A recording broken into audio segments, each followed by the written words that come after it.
पिछले भाग में आपने सुना कैसे श्री चैतन्य महाप्रभु ने दक्षिण भारत की लंबी पदयात्रा करके गांव-गांव, नगर-नगर भगवान श्री कृष्ण के प्रेम का संदेश पहुंचाया। उन्होंने जाति, भाषा और ऊंच-नीच की सभी सीमाओं को तोड़कर हर व्यक्ति को केवल एक ही मार्ग बताया, हरिनाम। अब वे पुनः जगन्नाथपुरी लौट चुके हैं, लेकिन उनकी सबसे महान लीलाएं अभी शेष हैं। यहीं पुरी की पवित्र भूमि पर भक्ति अपने सर्वोच्च शिखर तक पहुंचेगी और यहीं महाप्रभु ऐसे शिष्यों को तैयार करेंगे जो आने वाले 500 वर्षों तक उनके संदेश को पूरी दुनिया तक पहुंचाएंगे। आइए श्री चैतन्य महाप्रभु की दिव्य कथा के सबसे भावपूर्ण अध्याय में प्रवेश करते हैं। अब आगे जगन्नाथपुरी उस समय केवल एक नगर नहीं था, वह करोड़ों भक्तों की आस्था का केंद्र था। हर वर्ष आषाढ़ मास में एक ऐसा उत्सव होता जिसकी प्रतीक्षा पूरे भारत को रहती, रथ यात्रा। वह दिन आ चुका था। विशाल लकड़ी के रथ, रंग-बिरंगे वस्त्रों, फूलों और ध्वजों से सजाए जा चुके थे। भगवान जगन्नाथ, बलभद्र और सुभद्रा अपने अपने रथों पर विराजमान थे। चारों ओर शंखनाद गूंज रहा था। हजारों मृदंग, करताल और लाखों भक्तों की आवाज एक साथ आकाश में उठ रही थी।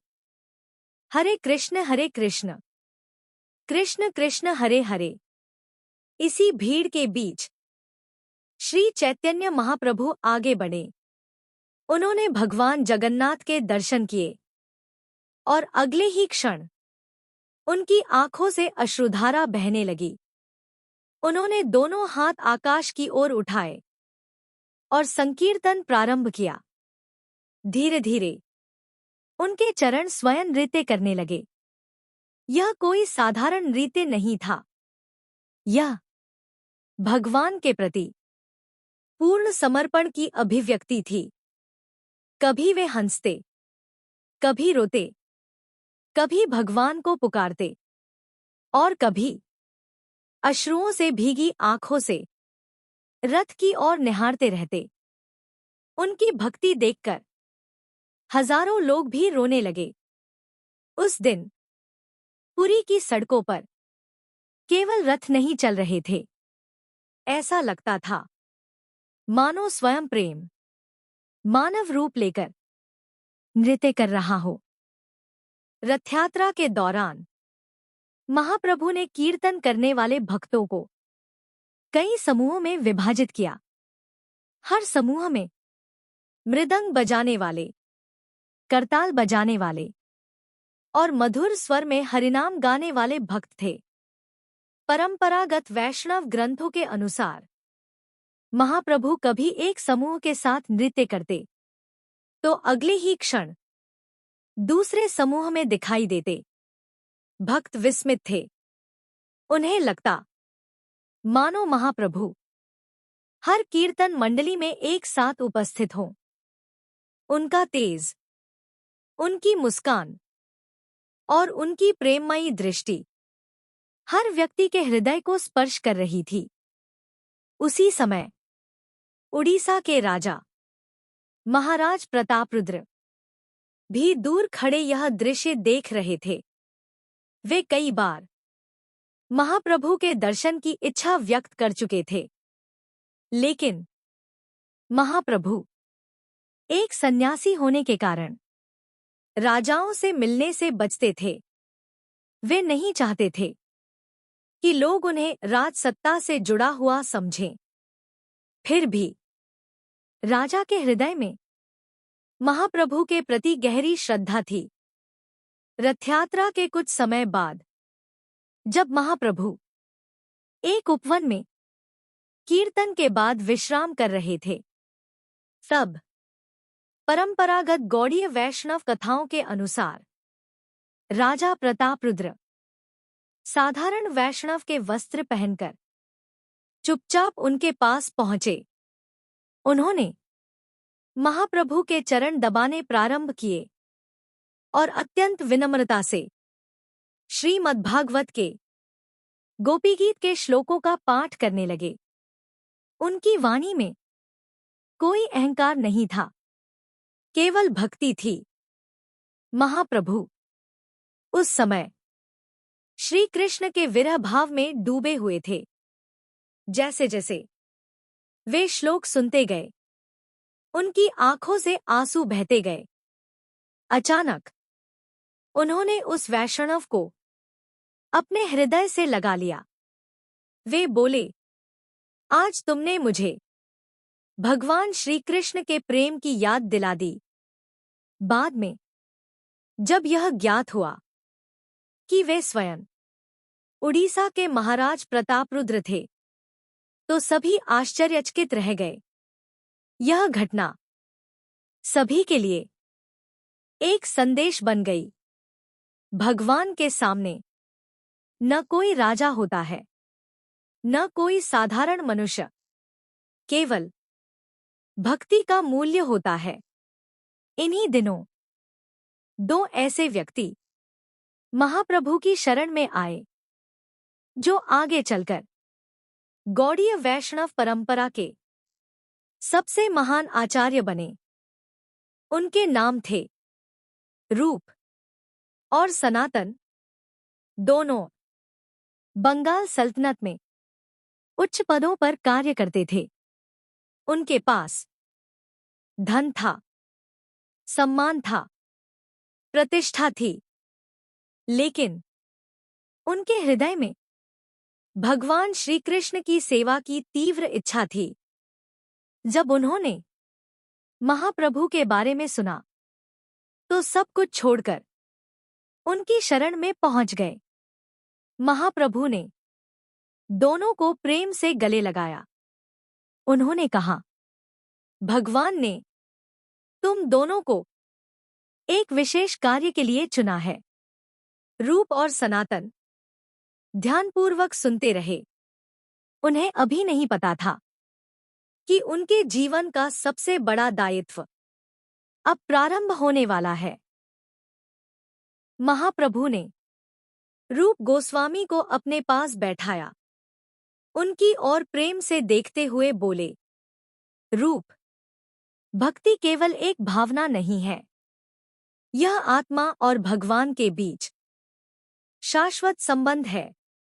उन्होंने समझाया, जैसे एक छोटा सा बीज उचित जल और प्रकाश पाकर विशाल वृक्ष बन जाता है, उसी प्रकार हृदय में बोया गया भगवान के नाम का बीज निरंतर हरिनाम, सत्संग और सेवा से प्रेम के कल्पवृक्ष में बदल जाता है।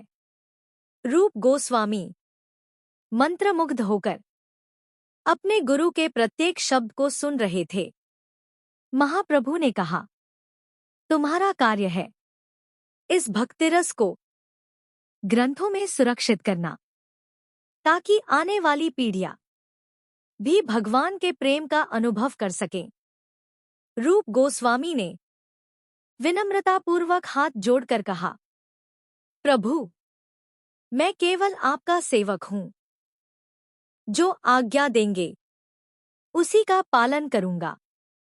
कुछ समय बाद महाप्रभु ने सनातन गोस्वामी को भी अपने पास बुलाया।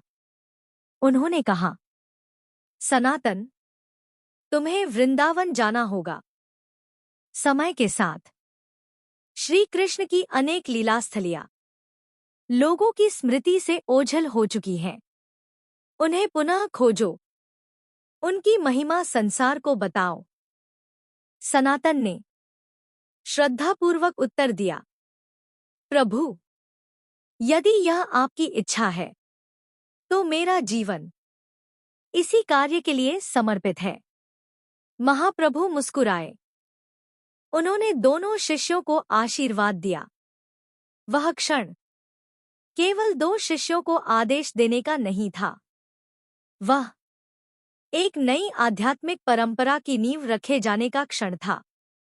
आने वाले वर्षों में रूप गोस्वामी, सनातन गोस्वामी, जीव गोस्वामी और अन्य महान आचार्य वृंदावन में रहकर भक्ति पर अनेक अमूल्य ग्रंथों की रचना करेंगे।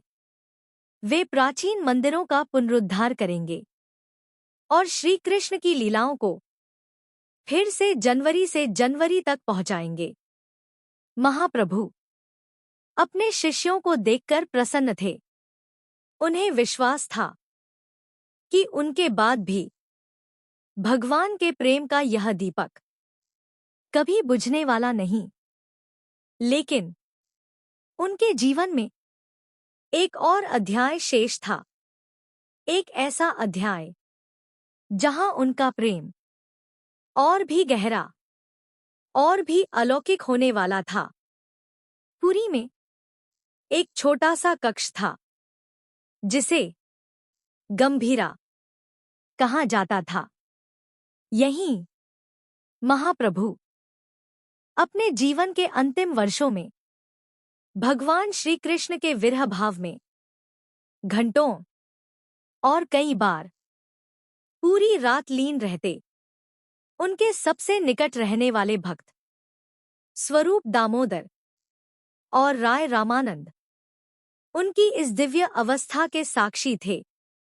उन्हें पता था कि महाप्रभु का प्रेम अब सामान्य मानवीय भावनाओं से कहीं आगे पहुंच चुका है। वह राधा के कृष्ण प्रेम की जीवंत अनुभूति बन चुका था। गंभीरा जगन्नाथपुरी का एक छोटा सा कक्ष। बाहर से देखने पर वह एक साधारण कमरा प्रतीत होता था, लेकिन महाप्रभु के भक्त जानते थे कि यह स्थान दिव्य प्रेम की सबसे गहरी अनुभूतियों का साक्षी है। रात्रि का समय होता, पुरी की गलियां शांत हो जाती, मंदिर की घंटियों की ध्वनि धीरे धीरे थम जाती, लेकिन गंभीरा के भीतर एक अलग ही संसार जीवित रहता। महाप्रभु भगवान श्री कृष्ण के विरह में इतने गहरे डूब जाते कि बाहरी संसार का उन्हें कोई स्मरण नहीं रहता। कभी वे धीरे धीरे महामंत्र का जप करते, कभी राधा और कृष्ण की लीलाओं का स्मरण करते हुए अश्रुओं से भीग जाते, और कभी प्रेम से पुकार उठते, हे कृष्ण, तुम कहाँ हो? उनकी पुकार सुनकर वहां उपस्थित भक्तों की आंखें भी भर आती। स्वरूप दामोदर मधुर स्वर में भगवान की लीलाओं का गान करते, राय रामानंद श्रीमद्भागवत के श्लोक सुनाते। उन दोनों का उद्देश्य केवल एक था, महाप्रभु के प्रेम भाव को और अधिक मधुर बनाना। कई बार पूरी रात कीर्तन चलता रहता। सुबह होने पर भी महाप्रभु का मन भगवान के प्रेम से अलग नहीं होता। इसी समय देश के विभिन्न भागों से भक्त महाप्रभु के दर्शन के लिए पुरी आने लगे। कोई कई 100 किलोमीटर पैदल चलकर आता, कोई महीनों की यात्रा करके। उनकी केवल एक ही इच्छा होती, एक बार महाप्रभु के दर्शन हो जाए। जब महाप्रभु उनसे मिलते तो कभी उनके धन के बारे में नहीं पूछते, न उनकी जाति, न उनका पद। वे केवल एक प्रश्न पूछते, क्या तुम भगवान का नाम लेते हो? यदि उत्तर हाँ होता तो महाप्रभु उन्हें तुरंत गले लगा लेते। उनके लिए संसार का सबसे बड़ा परिचय भक्ति था। इन्हीं दिनों रघुनाथ दास, जो अत्यंत समृद्ध परिवार से थे, सब कुछ छोड़कर महाप्रभु की शरण में आए। उन्होंने कहा, प्रभु, मैं आपके साथ रहना चाहता हूं। महाप्रभु मुस्कुराए। उन्होंने कहा, सच्चा त्याग केवल घर छोड़ देना नहीं है। सच्चा त्याग है अपने अहंकार को छोड़ देना। उन्होंने रघुनाथ को सादगी, विनम्रता और निरंतर हरिनाम का मार्ग सिखाया। आगे चलकर रघुनाथ दास गोस्वामी गौड़ीय वैष्णव परंपरा के महान संतों में गिने गए।